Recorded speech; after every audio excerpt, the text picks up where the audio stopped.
নমস্কার, দেখছেন কলকাতা টিভি। আপনাদের সঙ্গে আমি ইন্দ্রাণী। শুরু করছি সংবাদ সারাদিন। যে খবরের দিকে নজর রাখবো, বিজেপির যে সম্ভাব্য প্রার্থী তালিকা অর্থাৎ যে প্রস্তাবিত প্রার্থী তালিকা রয়েছে সেখানে কাঁথি এবং তমলুক থেকে শুভেন্দু অধিকারী দুই ভাইয়ের নাম উঠে আসছে।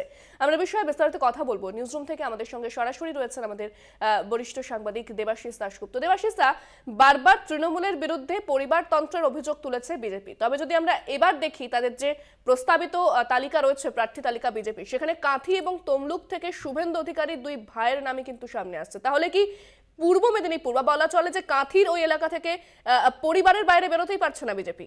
একদমই তুমি যেটা বললে যে শুভেন্দু সবচেয়ে বড় অভিযোগ ছিল, শুভেন্দু তৃণমূল ছেড়ে যখন বিজেপিতে আসে তার সবচেয়ে বড় অভিযোগ ছিল তৃণমূল হচ্ছে পরিবার ভিত্তিক দল, এবং তিনি বরাবর কটাক্ষ করেছেন গত 2-3 বছর ধরে যে এটা হচ্ছে পিসি ভাইপোর প্রাইভেট কোম্পানি, এখানে পিসি আর ভাইপো ছাড়া আর কারোর কথা কেউ শোনে না।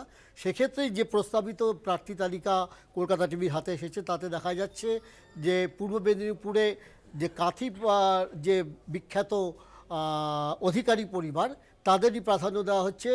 শিশির অধিকারী, যিনি এখন কাঁথির বর্তমান সাংসদ, যদিও তিনি এখন কোন দলে আছেন তা নিয়ে যথেষ্ট জলঘোলা হচ্ছে। তিনি খাতায় কলমে বিজেপির বা তৃণমূলের প্রার্থী থাকলেও, তৃণমূলের সাংসদ থাকলেও তিনি কিন্তু যথেষ্টই এখন তৃণমূলের থেকে দূরত্ব বাড়িয়েছেন এবং বিজেপির অত্যন্ত ঘনিষ্ঠ। এবং তার পুত্র দিব্যেন্দু, সেও তমলুকের সাংসদ, তার সম্পর্কে একই অভিযোগ, তিনিও এখন বিজেপির প্রতি অত্যন্ত ঘনিষ্ঠ।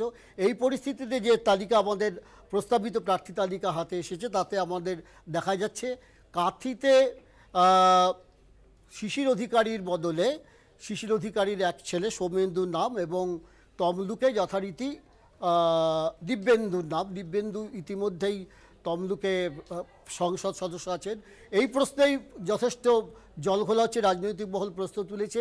তবে কেন কাঁথির এই অধিকারী, যেটা তুমি যেটা বললে যে কাঁথির এই অধিকারী পরিবারের বৃত্ত থেকে কি বিজেপিও বেরিয়ে আসতে পারছে না? যে অভিযোগ শুভেন্দু তুলেছিল যে পরিবারতন্ত্রের দল হচ্ছে তৃণমূল, কিন্তু আমরা দেখতে পাচ্ছি যদি এই তালিকা সত্যি হয় তাহলে সেই অধিকারী পরিবারেরই প্রাধান্য থাকছে কাঁথি এবং তমলুকের ক্ষেত্রে, এবং সেক্ষেত্রে শুভেন্দুর বিরুদ্ধেও একই অভিযোগ উঠবে যে তিনিও পরিবারতন্ত্রেরই দোসর হয়ে উঠেছেন। এবং এখানেই প্রশ্ন যে কেন হঠাৎ অধিকারী পরিবারের দুই পুত্রের নাম সামনে এলো? তবে কি বিজেপি শুভেন্দুকে আরও গুরুত্ব দিতে চাইছে বা শুভেন্দুকে খুশি করার জন্য? তুমি জানো যে শুভেন্দু বিজেপিতে আসার পর থেকেই তাকে যথেষ্ট গুরুত্ব দেওয়া হচ্ছে, কেন্দ্রীয় নেতৃত্ব তাকে যথেষ্ট গুরুত্ব দিয়েছেন।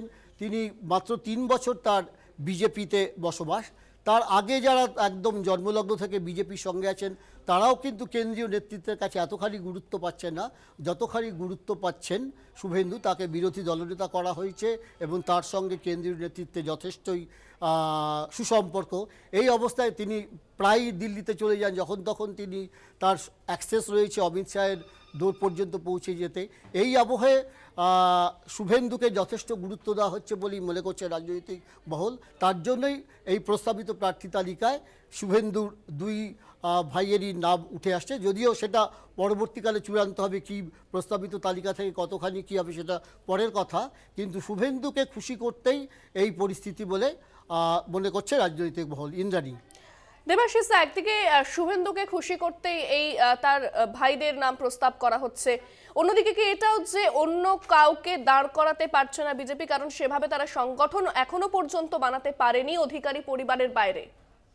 হ্যাঁ, এটাও ঘটনা যে শুভেন্দু যদিও নন্দীগ্রাম বা পূর্ব মেদিনীপুরে একসময় তিনি হাতের তালুর মতো তৃণমূলকে চিনতেন এবং তৃণমূলের থেকে তিনি বিজেপিতে যাওয়ার পরেও তার যথেষ্ট প্রভাব আছে, কিন্তু সংগঠন বলতে যেটা বোঝায় তৃণমূলের মতো যে বুথভিত্তিক সংগঠন, সেটা শুধু কাঁথি বা শুধু তমলুক বলে নয়, গোটা রাজ্যেই কিন্তু তৃণমূলের বিজেপির সেই বুথভিত্তিক সংগঠন আজকে ভোটের মাত্র 6 মাস বা 4-5 মাস যাই হোক বাকি আছে, কিন্তু বিজেপি এখন সব জেলাতেই সেইভাবে বুথভিত্তিক সংগঠন করে উঠতে পারেনি, যেটা তৃণমূলের একটা বড় অ্যাডভান্টেজ। তৃণমূল একদম বুথ লেভেলে কিন্তু ইতিমধ্যে সংগঠন তৈরি করে ফেলেছে এবং বারবার বিজেপির কেন্দ্রীয় নেতৃত্ব রাজ্য নেতৃত্বকে বলছে যে বুথভিত্তিক সংগঠন না করলে কিন্তু তৃণমূলকে টেক্কা দেওয়া যাবে না।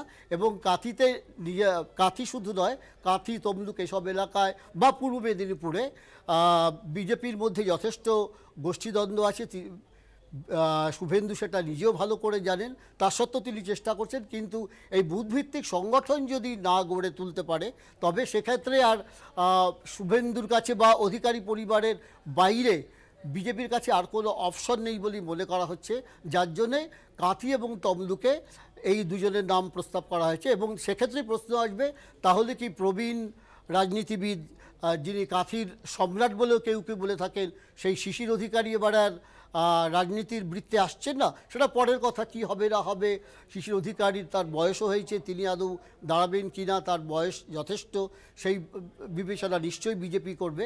তবে এই প্রসঙ্গে যেটা বলা দরকার যে অধিকারী পরিবারের বৃত্তের বাইরে এখনও কিন্তু শুভেন্দু বা শিশির অধিকারী বা বিজেপি পূর্ব মেদিনীপুরে সেরকম কোনো মজবুত সংগঠন তৈরি করতে পারেনি, যার জন্য অধিকারীর পরিবারের উপরই বিজেপিকে নির্ভর করতে হচ্ছে এবং শুভেন্দুর উপর যথেষ্ট নির্ভর করতে হচ্ছে বিজেপির কেন্দ্রীয় নেতৃত্ব। সেক্ষেত্রে দেবাশিস দা, যেরকমটা আপনিও বলছিলেন যে একটা গোষ্ঠীদ্বন্দ্বের কিন্তু কথা আসছে পূর্ব মেদিনীপুর থেকে, শুভেন্দু অধিকারী বা অধিকারী পরিবারের যদি প্রত্যেককেই গুরুত্ব দেওয়া হয়, এভাবেই কি গোষ্ঠীদ্বন্দ্ব এড়াতে পারবে বিজেপি? সেটা খুব বলা মুশকিল। গোষ্ঠীদ্বন্দ্ব তো বিজেপিতে এখন এই মুহূর্তে বিজেপির গোষ্ঠীদ্বন্দ্ব যেমন তৃণমূলে গোষ্ঠীদ্বন্দ্ব আছে তেমনি বিজেপিতেও গোষ্ঠীদ্বন্দ্ব আছে। এবং শুভেন্দু যেটা খাস তালুক, সেই কাঁথি তমলুকেও কিন্তু তৃণমূল গোষ্ঠীদ্বন্দ্বে জর্জরিত। তার দুই গোষ্ঠীর মধ্যে একাধিকবার বা সংঘর্ষ হয়েছে।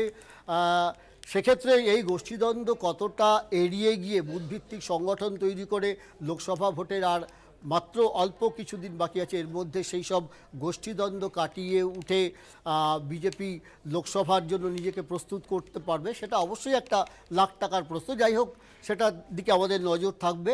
তবে গোষ্ঠীদ্বন্দ্ব একটা বড় ফ্যাক্টর পূর্ব মেদিনীপুরেও, এটা বলাই বাহুল্য। ইন্দ্রাণী, একেবারে ধন্যবাদ দেবাশিস দা। আমাদের সঙ্গে সরাসরি ছিলেন আমাদের বরিষ্ঠ সাংবাদিক দেবাশিস দাশগুপ্ত। এবং বিজেপির যে প্রস্তাবিত প্রার্থী তালিকা রয়েছে সেই প্রার্থী তালিকা থেকেই কিন্তু খটকা পাওয়া যাচ্ছে, কারণ এমন কয়েকজনের নাম উঠে আসছে বা এমন কয়েকজনকে এমন কেন্দ্র থেকে প্রার্থী করার প্রস্তাব দেওয়া হচ্ছে, সে বিষয়ে কিন্তু যথেষ্ট ভাবাচ্ছে রাজনৈতিক মহলকে।